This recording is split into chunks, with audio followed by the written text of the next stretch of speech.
O motivo da minha fala de hoje, eu vou ser extremamente breve, é o interesse que surgiu por parte da doutrina tributária em relação a uma portaria da PGFN que permite que o órgão faça o redirecionamento ou a inclusão de uma hipótese de responsabilidade tributária de administradores de empresas, sem que isso ocorra no âmbito do Poder Judiciário, mas isso ocorre no âmbito administrativo. Então, esse é o foco, é uma portaria da PGFN que permite que o órgão ele faça, nos casos de solução irregular, faça o redirecionamento, a responsabilização administrativamente, sem que isso seja feito no âmbito do Poder Judiciário. Para fazer isso, eu montei rapidamente uma apresentação com 4 pontos. Primeiro, eu vou fazer uma problematização do que a gente está discutindo, dar um contexto rápido, vou falar depois sobre a medida em si e depois dos resultados que estão sendo alcançados ou atingidos com essa medida. Primeiro problema, os números do relatório Justiça em Números, os dados que eu tenho e que levaram à edição dessa portaria são relativos a 2015 e publicados em 2016, dizem que 39% dos casos pendentes no Poder Judiciário hoje referem-se a execuções fiscais. 39% refere-se a execuções fiscais. E a execução fiscal, ela tem um outro agravante. Além desse número elevado de processos que está referente à execução fiscal, 91,9% é a taxa de contingenciamento de uma execução fiscal. Ou seja, aquele processo que nunca termina. Os processos de execução fiscal, ao contrário de outros processos que mesmo de maneira demorada terminam, os processos de execução ficam indefinidamente rodando no Poder Judiciário sem que tenha nenhum fim e fica lá alavancando o Poder Judiciário. Esse é um problema que precisa ser resolvido. Qual é o contexto que a gente vive hoje? Bem, nós estamos vivendo um contexto de resolução de situações no âmbito administrativo.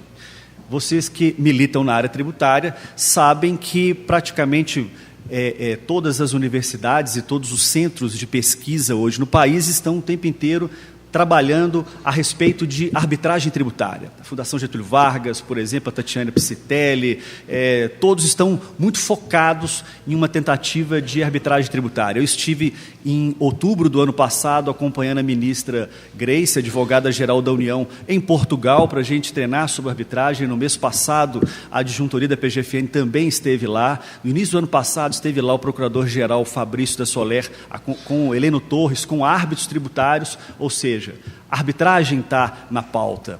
A transação tributária, aquele projeto antigo do ex-advogado-geral da União Adams, o projeto de lei 5.088, voltou a estar na pauta. Fomos convidados pelo relator do projeto, que nos convidou para voltar a debater esse projeto, e hoje existe um grupo de trabalho instituído no âmbito da Procuradoria, dentro do qual eu faço parte desse grupo de trabalho, voltando a discutir transação no âmbito tributário.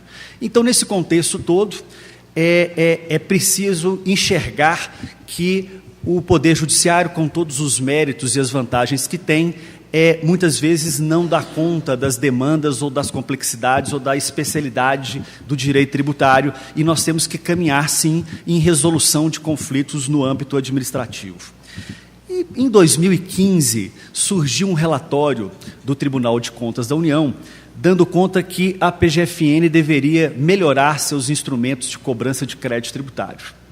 E a Procuradoria levou isso como uma meta. E no planejamento estratégico feito ainda em 2015 pela Procuradoria, ela chegou à conclusão de que ela deveria estabelecer algumas metas. Primeiro, fazer melhoria de sua cobrança judicial. Segundo, melhorar sua cobrança administrativa. Terceiro, ela entendeu que ela deveria melhorar seus instrumentos de investigação patrimonial dos devedores.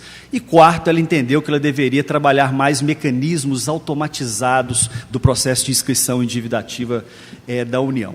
Pautado nessas metas, talvez vocês não façam o acompanhamento do todo e vejam as medidas de maneira pontuais, vou dar para vocês o que vem acontecendo em termos de revolução no âmbito da PGFN, em termos de cobrança administrativa, pautada essas 4 metas que eu acabei de apontar. Em 20 de abril de 2016, a portaria PGFN 396 criou o chamado RDCC, que é o Regime Diferenciado de Cobrança de Crédito Tributário.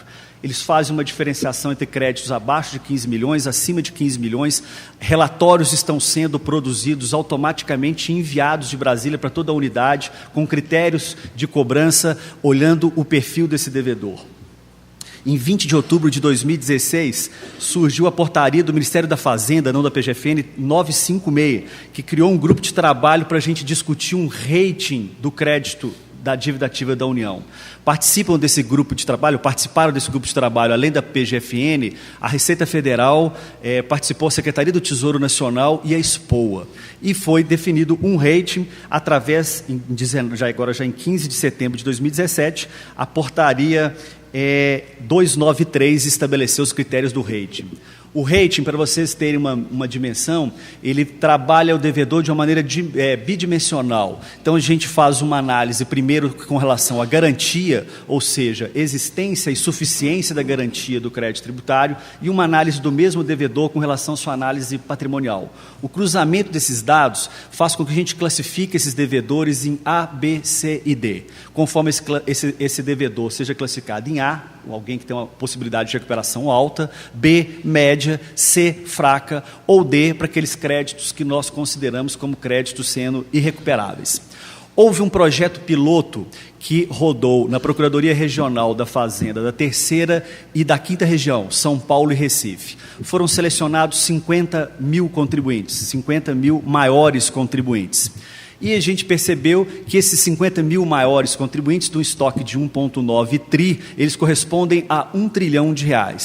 Desses aí, a análise que a gente fez, que 67% desses contribuintes estavam classificados como C ou D no rating. E aí, quando a gente for analisar, os demais, ou seja, os 33% que não estão nessa lista, que estão classificados como A e B, corresponderam no ano que isso foi analisado, a 90% da arrecadação do crédito desse quantitativo que estava sendo analisado. Então, hoje a Procuradoria chegou à conclusão de que nós não devemos atacar todo o crédito tributário. Nós devemos abrir mão daquele crédito irrecuperável. Nós precisamos, se for o caso, transacionar ou abandonar esse crédito, e nós temos que focar o crédito que por si é recuperável do contribuinte que ainda tem atividade econômica. Nesse avanço, nessa medida, em 15, acompanhando a data, a gente tinha falado de 12 de junho de 2017, em 15 de setembro de 2017, saiu a portaria 948, que é o tema que a gente está tratando aqui mais especificamente, que é a portaria do PAR, que é um procedimento administrativo de reconhecimento de responsabilidade. Essa portaria 948 não surge também do nada.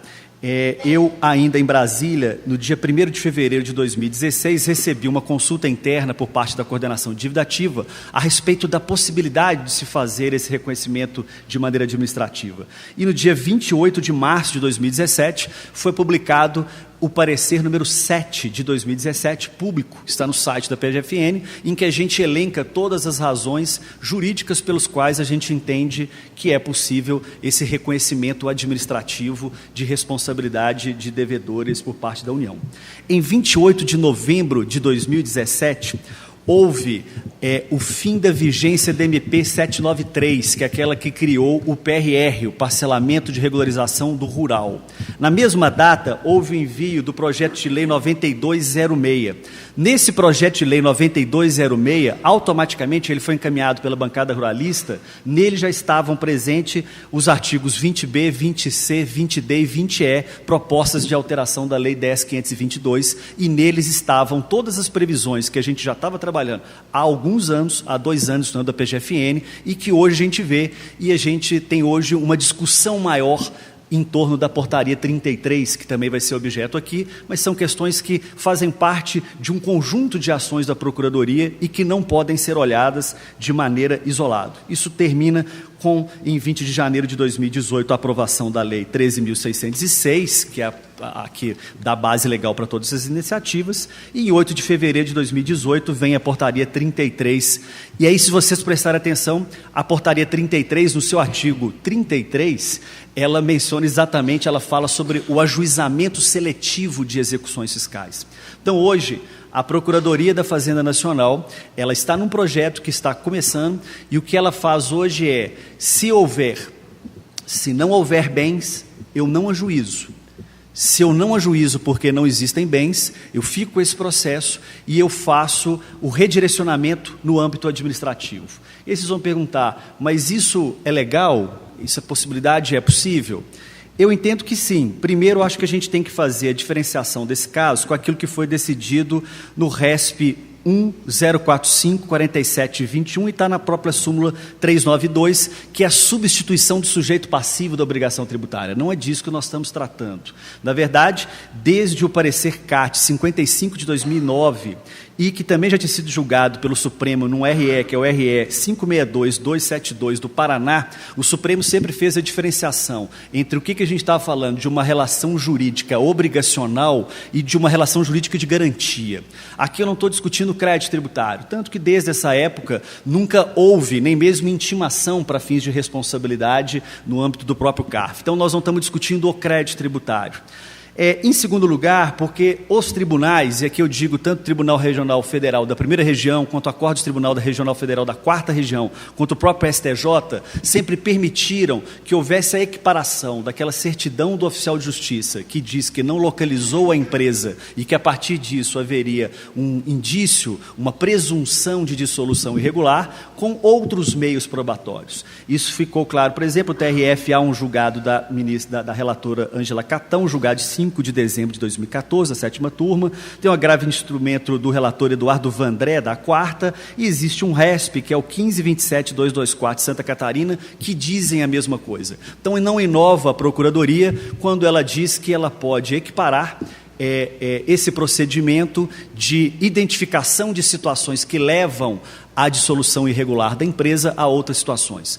Declaração de inaptidão, de inatividade, cadastro do Sintegra, eu posso verificar com outros processos judiciais a dissolução irregular por própria certidão de oficial de justiça, enfim, uma varredura de procedimentos que equiparam a dissolução irregular, que por súmula do STJ já é feita pela certidão do oficial de justiça, a várias pesquisas no âmbito administrativo. E aí, um passo à frente, a Procuradoria, obviamente, concede contraditório, ampla defesa e duplo grau jurisdicional a todos os contribuintes no âmbito desse redirecionamento administrativo. Os resultados que a gente vem obtendo nesse projeto piloto, no primeiro trimestre de 2018, foram recuperados por execução fiscal 1,84 bilhão de reais, um acréscimo de 271,3% em relação a 2017. 271,3% de incremento em execução fiscal na maior crise que a gente está enfrentando no país. Em relação ao valor recuperado com protesto extrajudicial, foram recuperados 363,8 milhões, acréscimo de 21,8% em relação a 2017. Em relação à inclusão de corresponsável, foram recuperados 363,8 milhões, acréscimo de 313,4% em relação a 2017. Então, a meu ver, eu ouvi as excelentes palestras, excelentes falas anteriores a mim, todas elas. Então, fico feliz que ontem, nesse seminário, as pessoas tenham ouvido a professora Betina falar sobre compliance fiscal. Eu vi hoje o professor Flávio Bernardes mais cedo falar sobre a possibilidade de um IVA, de simplificação de arrecadação tributária, a despeito de uma eventual centralização de um ente para cobrar e repassar esses tributos, algo que é extremamente complicado se falar, especialmente aqui na minha terra, que é Minas Gerais. Eu fico extremamente feliz de ouvir a professora Alessandra Brandão, que estava aqui, falando sobre BEPS, falando sobre transparência, falando sobre um planejamento tributário abusivo, falando sobre o caso da Starbucks. Isso, para mim, denota uma evolução. E eu acho que um órgão como a PGFN tem que estar extremamente antenado nessa evolução e não desconexo com isso, e a gente está se preparando, estudando, propondo o tempo inteiro medidas para que a gente administrativamente resolva. Acho que o PAR, que é esse reconhecimento administrativo, desafoga o Poder Judiciário, permite o contraditório e ampla defesa para os contribuintes, incrementa a arrecadação e é mais uma medida que a Procuradoria vem fazendo, que eu entendo que é ao interesse de todos os contribuintes e do país como um todo. Acho que essa é a minha fala rápida, agradeço e estou à disposição de todos vocês.